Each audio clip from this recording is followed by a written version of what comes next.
Don Knotts stood in front of a mirror before filming a scene that would leave a studio audience in complete silence. No laugh track. No punchline. Just a grown man's face collapsing in real time. That single moment, buried inside an episode many casual fans have never even heard of, has spent decades being whispered about as the banned episode of the Andy Griffith Show. But before diving into what actually happened on screen, it's worth asking why this particular half-hour of a gentle small-town comedy still unsettles people almost 60 years later, and why the word band attached itself to it in the first place. The episode in question aired during the show's 6th season, the first season filmed in color, at a moment when Mayberry itself was quietly changing. Don Knotts had already left the regular cast the year before, stepping away after Andy Griffith told him the series was only expected to run 5 seasons. Knotts, trusting that timeline, signed a movie contract elsewhere. When CBS extended the show, Barney Fife became a guest character rather than a series regular, and every return of Don Knotts to Mayberry carried a certain bittersweet weight for longtime viewers, a sense that they were watching something borrowed rather than something permanent. Andy Griffith himself later spoke about those first 5 seasons with Knotts as some of the happiest years of his entire career, which makes every subsequent reunion between the two men feel loaded with meaning long before a single line of dialogue is spoken. That context matters, because the episode built around Barney's homecoming was never meant to be a simple nostalgia trip. Titled around a Mayberry Union High School reunion for the class of 1948, the story brings Barney back from his new job in Raleigh to reconnect with old classmates, including Andy Taylor and Thelma Lou, played by Betty Lynn. On the surface, it promises exactly what fans wanted, the familiar rhythm between Andy and Barney, a few gentle jokes, maybe a spark of romance rekindled. Instead, the episode quietly pulls the rug out from under its own audience, trading the comfort viewers expected for something far more honest and far harder to shake. Barney arrives believing that fate has arranged something special for him. Thelma Lou is coming to the reunion too, and Andy can't help but wonder aloud if this might be the moment Barney finally settles down with the woman who waited through years of his distraction.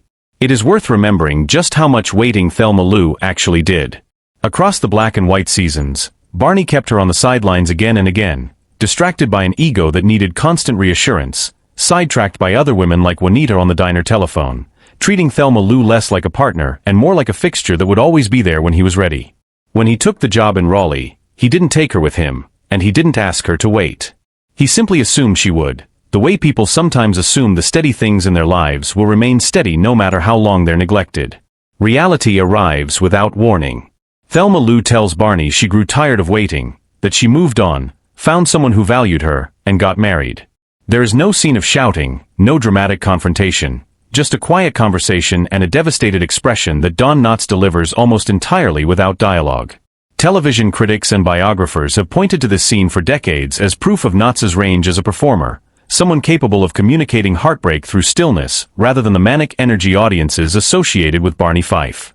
Daniel de Visé, author of the 2015 biography Andy and Don, The Making of a Friendship, documented just how deeply Knotts and Griffith understood each other's timing after years of working together, a trust that let a director simply point a camera at Knotts' face and let him carry an entire emotional beat without a single line of dialogue. That kind of restraint is rare in a series built largely around broad physical comedy, and it's part of why the scene has aged into something closer to genuine drama than sitcom filler. Now about that word band. There is no documented instance of any network pulling this episode from syndication or restricting it from airing due to content concerns. It has appeared in reruns for decades on channels like TV Land and MeTV, and it remains available through official releases of the series on DVD and streaming platforms. The label almost certainly grew out of something simpler and more human, the discomfort some viewers feel watching a beloved comedic character experience genuine, unresolved sorrow inside a show built on warmth and gentle laughter. When a story breaks the emotional contract an audience has come to expect, people sometimes describe that break in dramatic terms, calling it forbidden or banned, when what they actually mean is that it felt like a betrayal of the show's usual tone. That confusion has followed this episode online for years, repeated often enough on forums and clip compilations that many now accept it as fact without ever checking a network archive or an actual rerun schedule. It's a useful reminder that a rumor repeated enough times can start to feel indistinguishable from history, even when there's no paper trail to support it. What makes the episode genuinely difficult to sit with isn't censorship, it's honesty. The writers chose to let a beloved character face consequences instead of protecting him from them. Barney doesn't get punished by the world for his flaws. He simply loses something he assumed would always be available, and there's no tidy joke waiting at the end of the scene to soften the blow. That structure runs against nearly everything television comedy usually promises its audience. Sitcoms are built on the safety of the reset button, the guarantee that whatever mess unfolds by the middle of the episode will be cleaned up by the closing credits. This episode refuses that guarantee, at least for a while, and that refusal is what actually unsettled viewers, not some network memo pulling it from air. Watching a familiar, comforting character absorb a real loss, without a laugh track rushing in to smooth it over, forces an audience to sit with an emotion the show rarely asked of them. There is also a quieter layer to the story that deepens its sadness. Thelma Lou, despite everything, gets an ending that actually rewards her patience, just not with Barney. She found happiness on her own terms, with someone who apparently gave her the attention Barney never consistently offered. In many ways, her arc in this episode is the more satisfying one, a small but pointed statement that loyalty without reciprocity has its limits, and that a person waiting for someone to grow up is allowed to eventually stop waiting. Barney's heartbreak becomes almost a natural consequence of years of taking someone for granted, not a random cruelty inflicted on him by the writers. It's a surprisingly modern idea to find buried inside a 1960s small-town sitcom, the notion that a woman's patience isn't infinite, and that walking away from someone who never fully committed isn't a betrayal, it's self-respect. Longtime fans know the story doesn't actually end in tragedy. In the 1986 television movie Return to Mayberry, which reunited much of the original cast including Andy Griffith, Don Knotts, and Betty Lynn, Barney and Thelma Lou finally do get married, decades after that painful reunion scene first aired. It is a resolution that took nearly 20 years of real time to arrive, and it gives long-time viewers something the original episode deliberately withheld closure. That gap between heartbreak and healing is part of what makes the original episode land so hard. Audiences watching it in 1965 had no idea a happy ending was even coming, and many viewers rewatching it in syndication over the following decades experienced that same uncertainty before eventually discovering Return to Mayberry years later, often by accident, flipping channels late at night and stumbling onto the reunion they never expected to see. The episode also arrived at a turning point for the series in a broader sense. Season 6 marked the shift from black and white to color, and plenty of devoted fans have always felt that something about Mayberry's specific charm shifted with that transition, an intangible warmth that seemed to belong more naturally to the grainier, quieter earlier seasons.